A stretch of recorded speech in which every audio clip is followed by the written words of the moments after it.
¿Por qué es importante charlar en una empresa y puntualmente en una empresa de propiedad estatal sobre responsabilidad penal corporativa por corrupción? Porque eso determina una presión regulatoria extra para que las organizaciones empresarias tengan políticas de integridad. ¿Qué son esas políticas de integridad? ¿Cómo se las hace? ¿De dónde se sacan modelos para hacerlas? ¿Cómo impactan sobre cada sector?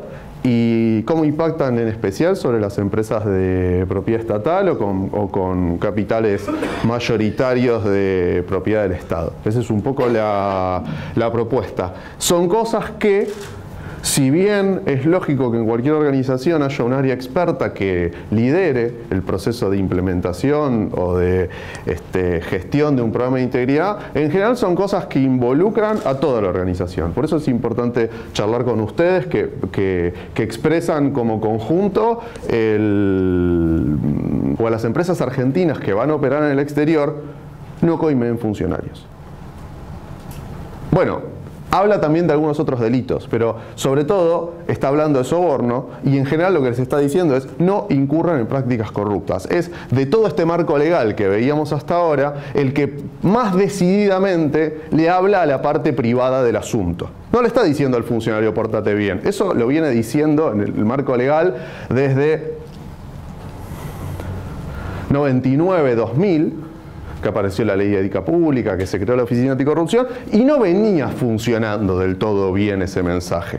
Por lo pronto no venía siendo suficiente. Y esto no solo es así en Argentina, en general en el mundo el combate contra la corrupción requiere darse vuelta, mirar lo que está haciendo el sector privado y hablarle al sector privado para decirle claramente no coimés. Y si pagás sobornos,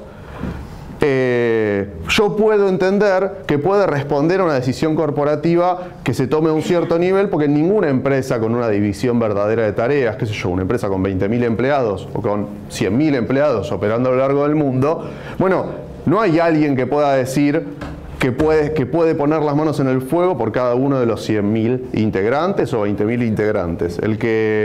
La oficina comercial de Uzbekistán, de una compañía argentina, bueno, el directorio sabe lo que está haciendo la oficina comercial de Uzbekistán, por poner un ejemplo de una empresa argentina que ha sido objeto de persecución en Estados Unidos. O el despachante de aduanas que contrató una empresa norteamericana y que destraba mercadería detenida en la aduana por tal o cual incumplimiento reglamentario. No es tan fácil para las empresas controlar la corrupción que se comete a algún nivel en su nombre. Entonces, las leyes de estas características, y la Argentina no es la excepción, después del mensaje más obvio, que es no se puede pagar sobornos en nombre o beneficio de la empresa, y si eso sucede, se va a ser multada la empresa, lo que dicen es: si la empresa es descubierta y puede demostrar que tenía un sistema de control, las sanciones van a ser más reducidas. Si la empresa es descubierta y colabora, las sanciones van a ser más reducidas. Si la empresa descubre el hecho internamente y se autodenuncia, las sanciones van a ser más reducidas. Entonces el mensaje es: te voy a multar si te agarro coimeando, pero si podés demostrarme que controlaste o que se te escapó de las manos, pero no era tu modelo de organizarte para hacer negocios, te va a ir un poco mejor.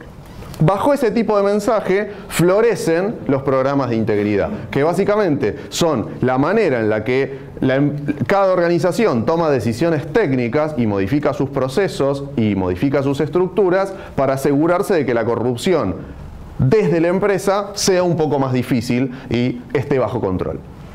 ¿Qué sucede? Con los mismos dispositivos con los que uno controla que no se coimee, también controla el fraude interno, porque el que controla, controla, y lo que controla es la existencia de desvíos. Entonces, un programa de compliance, por un lado, se monta sobre los mecanismos tradicionales de control, y seguramente la auditoría, si hay un área de gestión de riesgos, el área de gestión de riesgos, la gerencia de legales, ya juegan un papel relevante. Pero hay algo que a esos controles tradicionales evidentemente les venía faltando. Entonces, sobre esos controles tradicionales aparece el compliance, y básicamente hay una disciplina, hay determinadas técnicas, hay determinados modelos, hay determinadas formas de hacer las cosas que aseguran que la performance ética de la organización sea un poco mejor. Los delitos que generan responsabilidad para la empresa y por el que puede existir una multa son El soborno, transnacional o doméstico, también llamado cohecho, el tráfico de influencias y la concusión, son 3 delitos similares en los que hay interacción entre un funcionario y un particular. En este la empresa ofrece y el funcionario acepta, en este alguien se ofrece como intermediario entre la empresa y el funcionario para convencerlo de que haga algo indebido en el marco de sus funciones. O sea, en este alguien ofrece un beneficio y un funcionario hace algo en función de ese beneficio. En este el funcionario exige, pero en lo demás a veces es difícil de distinguir uno con otro. Si según la insistencia con un funcionario pide, puede ser cohecho pasivo o concusión. Negociaciones incompatibles es el direccionamiento en beneficio de un privado de las decisiones de asignación de recursos del sector público. Enriquecimiento ilícito, ya saben lo que es, un funcionario que no puede explicar su patrimonio en función de sus ingresos legítimos. Y balance falso es dibujar la contabilidad, pero para encubrir la existencia de alguno de estos otros delitos. Estos son los delitos por los que una empresa puede ser multada, por su participación en alguno de estos delitos que también requieren del otro lado, para su configuración, determinadas acciones de funcionarios públicos. Pero el mero hecho de que estos delitos existan ya pone a la empresa bajo investigación y bajo riesgo de sufrir alguna de las siguientes sanciones. Las sanciones están un poquito más adelante, pero las sanciones son una multa, que es un porcentaje de 2 a 5 veces el beneficio que se procuraba a través de esa acción indebida, o que suspendan sus actividades, o la prohibición de participar en procesos licitatorios. En casos extremos, más allá de la pérdida de algunos otros beneficios estatales, la posible disolución o liquidación de la entidad, pero esto para casos en los que estaba organizada deliberadamente para cometer delitos. Esas sanciones pueden existir por igual para cualquier persona jurídica. Perdón, por favor. Las sanciones pueden impactar sobre una sociedad comercial, sobre una fundación, sobre una asociación civil. La ley dice sociedades comerciales y aclara con participación accionaria estatal o privada, con lo cual las empresas de propiedad estatal están tan igualmente alcanzadas que cualquier otra organización. O sea, una empresa estatal o una empresa privada está frente a esta ley en pie de igualdad, en el sentido de que todas las provisiones que estamos explicando le impactan de la misma manera. Y uno dice, bueno, pero si es 100% de capitales estatales, ¿es el Estado multando al Estado? No tiene mucho sentido. Sin embargo, desde cierta visión, que es sobre todo la visión que promociona la OCDE, las empresas de propiedad estatal deberían ser distintas de cualquier empresa privada solo en una cosa, en la identidad del accionista. En todo lo demás deberían funcionar de acuerdo a reglas de derecho privado y tener las mismas exigencias. Ofreciendo un soborno para cerrar un negocio en beneficio de la empresa, actuando oficiosamente en nombre de la empresa y la empresa sabiéndolo y no desconociendo esa gestión, eso alcanza para que la persona jurídica pueda ser multada. La responsabilidad de la ley la transfieren las personas físicas. El mero comportamiento en nombre de la empresa genera responsabilidad, incluso por parte de alguien que no tiene un mandato formal. Las multas se calculan en función de determinadas cosas que asociamos con el compliance. La multa puede ser menor si la empresa puede probar que vigiló la actividad de los autores personas físicas, que había reglas y estos las incumplieron. Pero no solo la reducción puede ser en función de lo que la empresa hizo antes del delito para prevenirlo. Si la empresa detecta el delito y se denuncia, puede aspirar a una menor responsabilidad. Si la empresa, aún sin poder haberse denunciado, porque la investigación arrancó por otra razón, tiene un comportamiento posterior, diligente y colaborador, también puede aspirar a reducción de responsabilidad para dar la discusión sobre si un programa era o no adecuado. Eso en algún momento lo va a terminar de hacer la Oficina Anticorrupción, lo cual no quiere decir que en el medio, o incluso luego de que haya alineamientos, en la literatura comparada y en la realidad de las empresas es el código de ética. Si lo tenés, que en general está muy bien, lo tenés que usar para plasmar tus principales políticas. Tiene que ser obligatorio para todos, con independencia del nivel de la empresa al que esté dirigido, del directorio para abajo, todos, obligatorio cumplirlo, y en la práctica cotidiana todos tienen que mostrar que hacen lo que el código dice, porque si no, ¿para qué cuerno lo aprobaron? Tiene que ser comprensivo de las principales problemáticas, o sea, tiene que haber sido pensado en función del riesgo y tiene que poder leerse y entenderse y ser claro. En las interacciones con los funcionarios tenés que tener reglas de juego, o sea, tenés que pensar cuáles son tus principales interacciones y a los que interactúan con los funcionarios bajarles una línea clara. Incluso si son tus terceros, tenés que tener políticas en relación a los terceros, tenés que tener políticas las que expliques los riesgos de operar en violación a esta ley y también explicar cómo es tu código de ética. Por supuesto que tenés que medir los riesgos, por supuesto que la máxima autoridad tiene que dar el ejemplo, por supuesto que si el riesgo lo representan tus terceros, los tenés que controlar, y si realizás inversiones que implican fusionarte con otro, tenés que incorporar controles de corrupción a esos procesos de fusión. Todo lo que hayas incorporado a tu programa, tenés que fijarte cómo anduvo, monitorear, repasar y volver a empezar. Y algunas cosas, cuando hay problemas, son especialmente necesarias. Si tenés una línea de denuncias, tenés un canal para enterarte de lo que está funcionando mal en la organización. Ese canal, si elegís tenerlo, lo tenés que hacer seriamente. Tenés que, primero, asegurarte que el sistema sea seguro y confidencial. Alguien te va a contar información y ese alguien probablemente corre un riesgo por el solo hecho de interactuar con el canal. Así que el canal tiene que ser seguro, tiene que permitir el reporte anónimo, tiene que ser accesible a todos los integrantes de la organización y a todos los integrantes de sus partes relacionadas. Y tenés que haber difundido adecuadamente que lo tenés. Eso como mínimo, como para empezar a hablar. E insisto, la información tiene que estar correctamente resguardada en tus servidores o en los de un tercero, pero si es en los de un tercero, porque subcontrataste a alguien que te provea la línea, ese tercero tiene que estar controlado y se le tiene que pedir que rinda cuentas y asegure periódicamente que toda la información está correctamente resguardada. Lo que implica incluso una determinada forma de interactuar con el reportante. Y cada tanto en alguna de esas denuncias te va a avivar de la existencia de algún problema interno. El Compliance Officer no se ocupa solo de los riesgos de corrupción, se ocupa de los distintos tipos de riesgo que pueden aparecer vinculados al cumplimiento dentro de una determinada organización. En última instancia, es un soporte importante para la sostenibilidad de una organización. Si está pensando en los riesgos y en las cosas que nos pueden traer problemas, sean incumplimientos legales, sean cosas que afecten nuestra reputación, es un tipo cuya tarea cotidiana es encontrar agujeros a la sostenibilidad de la empresa y tratar de remediarlos preventivamente y tratar de que la compañía sea fuerte, digamos. O sea, para operar en la economía contemporánea, los problemas pueden venir de cualquier lado, no solo vinculados a corrupción. Pueden venir vinculados con medio ambiente, con acoso laboral, pueden estar vinculados con género, con falta de diversidad. A las empresas todo el día están recibiendo quejas u objeciones por muchas de esas cosas, incluyendo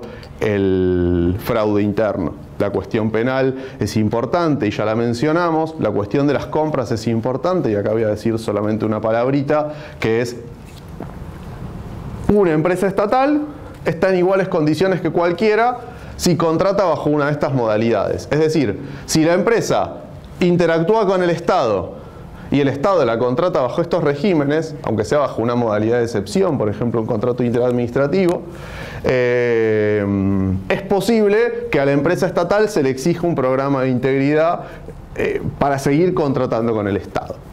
Si la empresa, excepcionalmente, no es lo habitual, las empresas verdaderamente privadas no contratan bajo alguno de estos regímenes, que son los regímenes del sector público, las empresas privadas estatales contratan con sus propias normas de compra internas, pero en algunos casos algunas aplican excepcionalmente la ley de obra pública o heredan algún contrato, la ejecución de un contrato de obra pública y después tienen que renovarlo o hacer un contrato nuevo o celebrar un nuevo compromiso, y en esos casos podrían tener que exigirlo desde la faz contratante, como lo hace cualquier organismo público.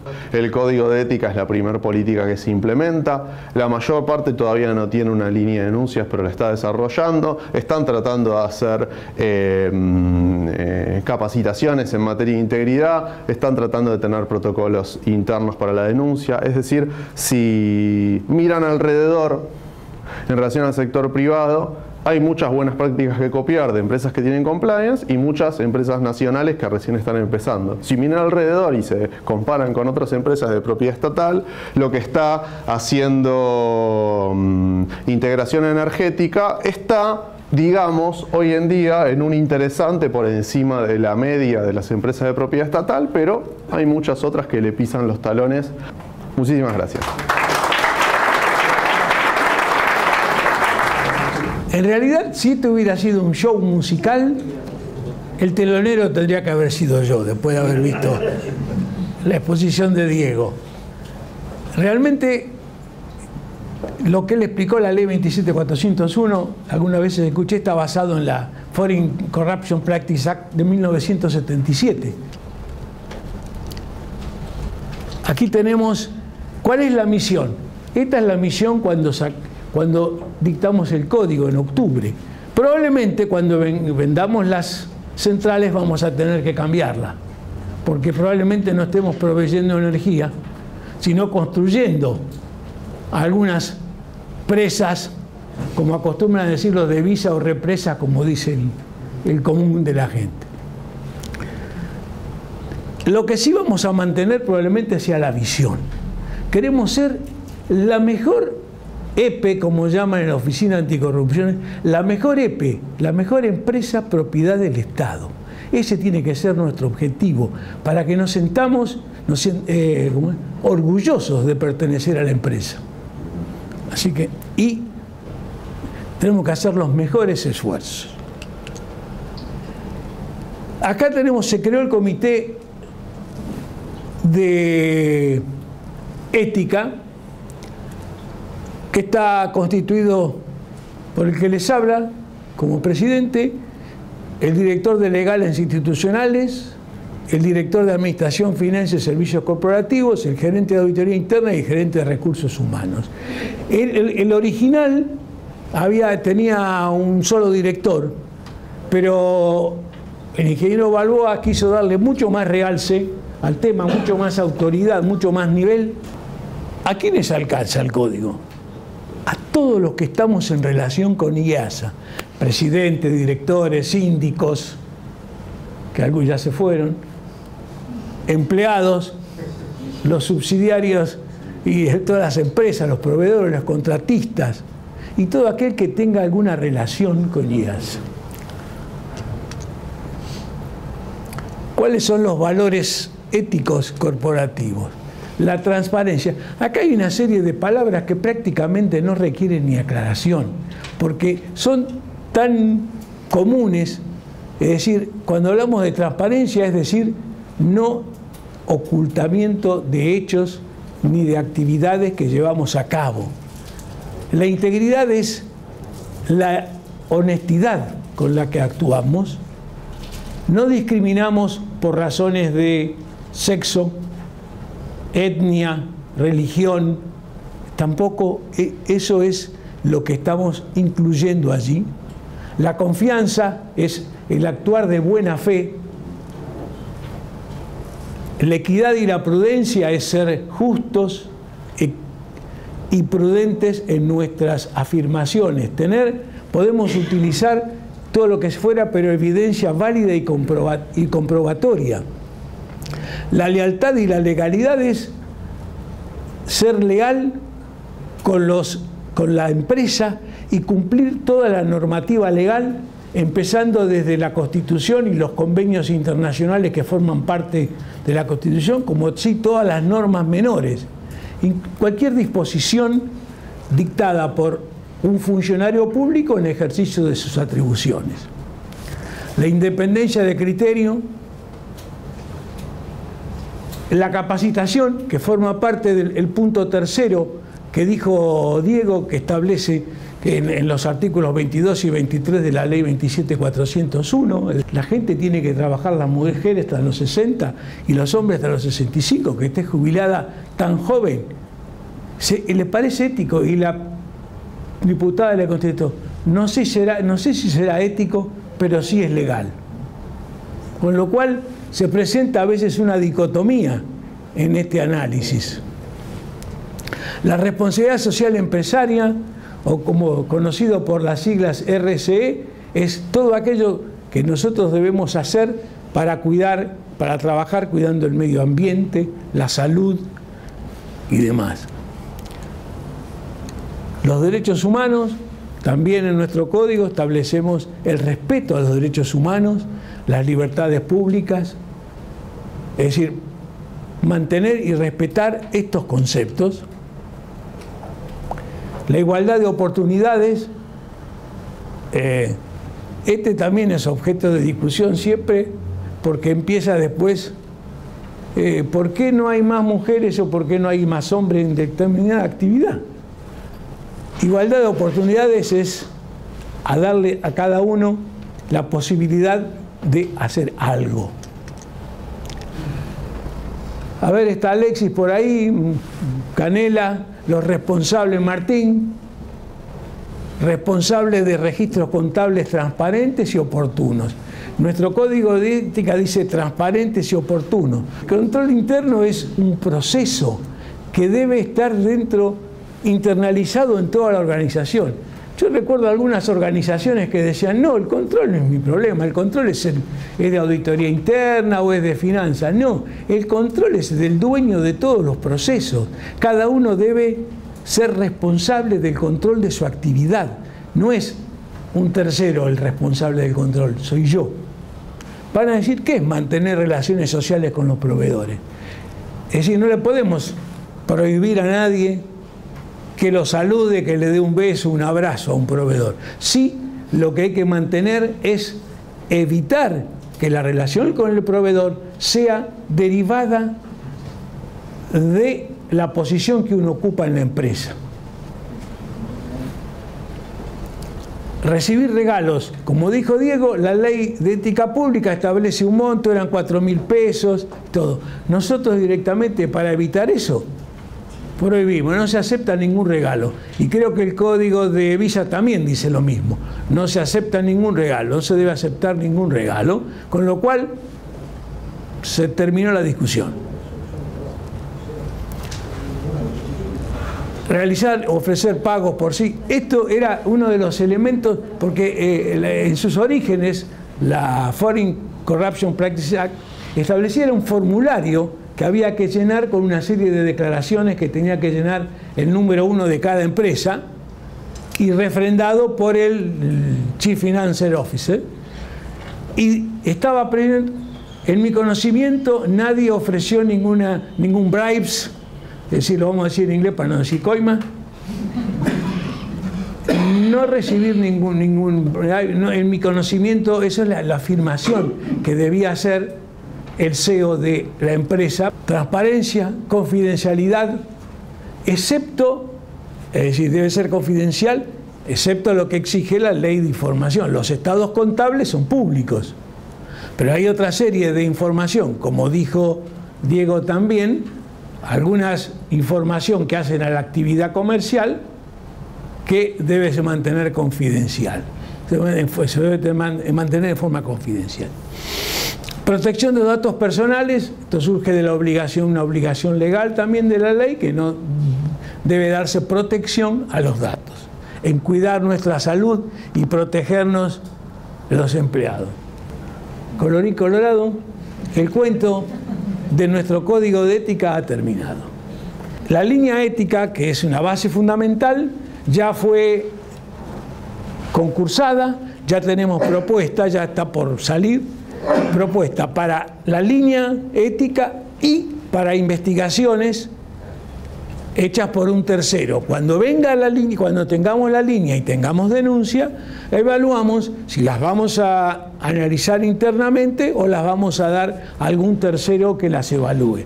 Esto hay que transmitir, que la línea ética no es algo milagroso, porque alguien puede presentar una renuncia de alguna manera anónima y demás, y se puede sentir mal si no se actúa, pero hay casos y casos, cada uno se debe evaluar. Es decir, va a estar cada uno puede hacer lo que quiere, puede denunciar dando nombre y apellido, puede denunciar anónimamente, puede hacer lo que quiera, pero después la evaluación de si se analiza o no se analiza es una cuestión interna. Eso es para seguir adelante con todos estos temas de poder ingresar o que el país ingrese a la OCDE. Es decir, esto está entroncado con el decreto 202, con la ley que mencionó Diego, con las normas de la SIGEN,